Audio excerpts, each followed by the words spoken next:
welcome. My name is Evgeny Rusakov and you're watching TVP World Interview from Vilnius. This year of a dragon is coming to an end. For this reason, it makes sense to take stock of major political, geopolitical and economical events that took place in 2024. This time, we'll go over the Atlantic Ocean and discuss USA. And to help me do that, we are joined today by the American Studies expert, Alexandra Filippenko. Alexandra, glad to see you with us here today again. Glad you are back. Evgeny, thank you for having me. I'm glad to be here.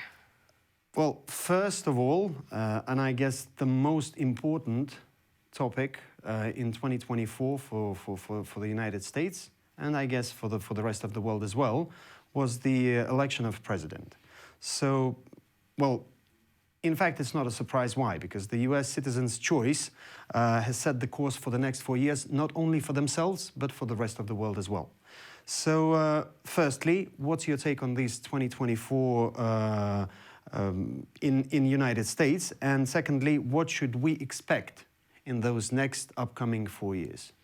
Well, first of all, it seems like 2024 lasted for 2024 years. Okay. So many things have happened, and you cannot even guess which one is most important. Everything's connected with the elections, of course. Everything was connected with elections, but assassination attempts, two of them. Exactly. Change of a candidate. A very scandalous change. Just one, but still. But so scandalous, without the primary election by the Democrats, with that very weird procedure, very strange situation. Economic issues, war in Ukraine, war in the Middle East, everything, but everything was connected with the elections, of course. And I must say that I think Americans are very, very tired of what has been happening during this year. But I must say that one of the most famous podcasts just came out, and the topic of their podcast for the week was until midterm elections. There are only 690 days left. Already, are they already preparing to the upcoming midterm elections? They are. That seems so, and I must say that Trump's team is already preparing, because the plans that they have now, and coming to the question of what could we expect, are mostly until 2026, the most outrageous plans. Like, for example, Elon Musk's plan to cut budget. And I guess to conquer space. And conquer space. It's all until 2026. Only because midterms are coming in 2026. So Trump really wants to push it real hard and real fast in these 2 years. And that is why we see that there's this accelerated choice of the administration, accelerated activities. And it seems already that Trump is president, not president-elect. It is. Where is Biden? Exactly. Where is he disappeared. He literally disappeared just after the 5th of November. Of November, exactly. Or he disappeared in those woods during G20 somewhere. Look, here's the question then. You as a historian, could you say that something like 2024 was somewhere in the past? I must say the turbulence is somewhat similar to the mid-19th century. Mid-19th century, prior to Civil War, or during or just after the Civil War. The turmoil, the polarization, what is happening in the US. It seems that it looks as if it's the time of Lincoln. And also, I must say, the problems within parties, within Democratic and Republican parties, it's also very similar to that period. And upcoming tariffs, probably Trump's tariffs, it's from 1880s. So it's somewhere in there, a very turbulent time for the US, and looks like the US is back in that turbulence. That's interesting. It's good that you've mentioned that polarization, because well, in fact, my next question is just about that. In 2024, we have perfectly seen how the political polarization divided people in the United States, and this also affected the electoral base of key parties. What kind of consequences will it have in future, and shall we here in Europe see those consequences, feel those consequences? For the US, for parties, for both Republican and Democrat parties, maybe we could see some kind of a change in the party system. And maybe that's too much to expect from the American politicians, who usually don't want to waste, as they say, their political capital on forming a new party. But it looks like some Republicans who supported the Democratic Party will not find themselves anymore in the Republican Party of Donald Trump 2.0. And some Democrats will not support the Democratic Party as we see it right now. So I think, although it's not cautious of me to say this, but I would rather expect a new party to emerge. It feels that many Americans do not see themselves in either Republicans or Democrats. So that might be the formation of a third party, I would say so. That's interesting. For Europe, of course, this means maybe a little bit more difficult relations with this new forming party, because everyone is used to Republicans and Democrats. So this would require real a diplomatic ballet, I would put it this way, and pirouettes from the diplomats. Oh, yes. But I must say that I'm very supportive of the upcoming State Secretary, Marco Rubio. I must say that he's one of the strongest politicians in the U.S., as I see it, and he's a classical neoconservative. He's a neocon. He's not a Trumpist. And that upcoming State Secretary, that's what... How come he became the State Secretary then? That's a shocker for me too. And I must say that he has strong support within the Republican Party and within the Democratic Party. And I cannot stress this enough. Marco Rubio, in 2014, after the annexation of Crimea, he, together with John McCain, they were demanding sanctions, those sanctions that we only saw in 2022.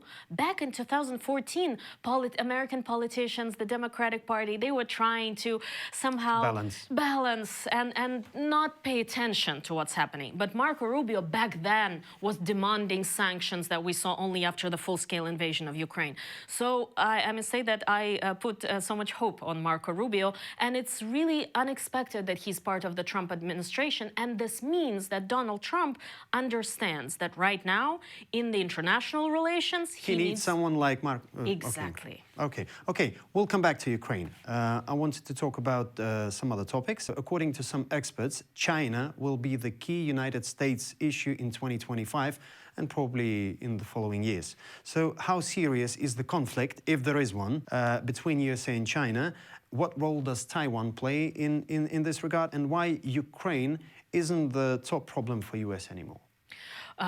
Donald Trump invited Xi Jinping to the inauguration, although Xi Jinping said that he will not come, but there will be a Chinese delegation. This is not usual. This is so weird. Exactly. To invite a foreign leader to inauguration. But this is typical Trump. Trump is trying to play those non-democratic leaders. He praises Erdogan. He praises Putin. He praised Xi Jinping on his last podcast interview with Joe Rogan. He praised him. But he praises them, he tries to communicate, he communicates with them, he's very friendly, but he does what he thinks is right. Could that be some kind of a tactics? Absolutely, that's a tactics, absolutely. He is playing them, basically. He is acting as a friend. As a friend. As if he would pour whiskey right now, and we're such good friends. But he does what he thinks is right, and that is why he is again in Moscow. Everyone opened champagne when Trump won, and then he puts Marco Rubio in charge of foreign policy.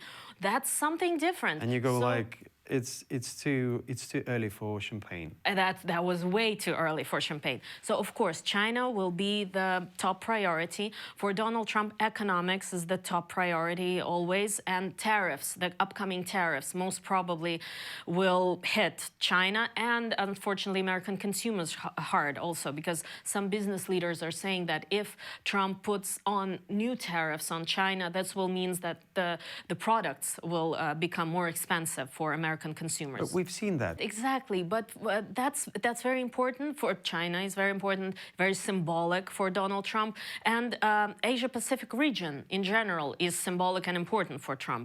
Taiwan definitely will play a serious role, and probably the U.S. military will be more present in that region. And he really thinks that Europe should take care of itself, and yes, warn. And Ukraine he's right here. Yeah. I have to admit, he's right here, because we live here, he's over the Atlantic Ocean, and we have to deal with our problems. That's one of the things that some American politicians are saying, that actually it's a good thing for Europe, that Europe has to think about itself more. It doesn't mean that Trump will, or the US will leave. And I must say, it doesn't mean that, especially because of Marco Rubio. I'm sorry, I'm acting like his PR. Yes, yes you are. How much he paid you? Yeah, no way. When Trump became president for the first time, Trump was saying, if you remember, US should leave NATO, US should leave the North Atlantic Agreement.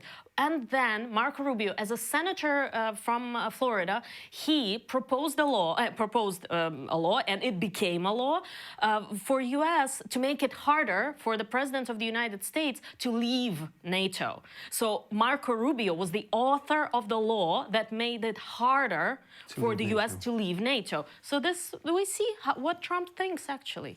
Okay, another question, again, coming back to Ukraine.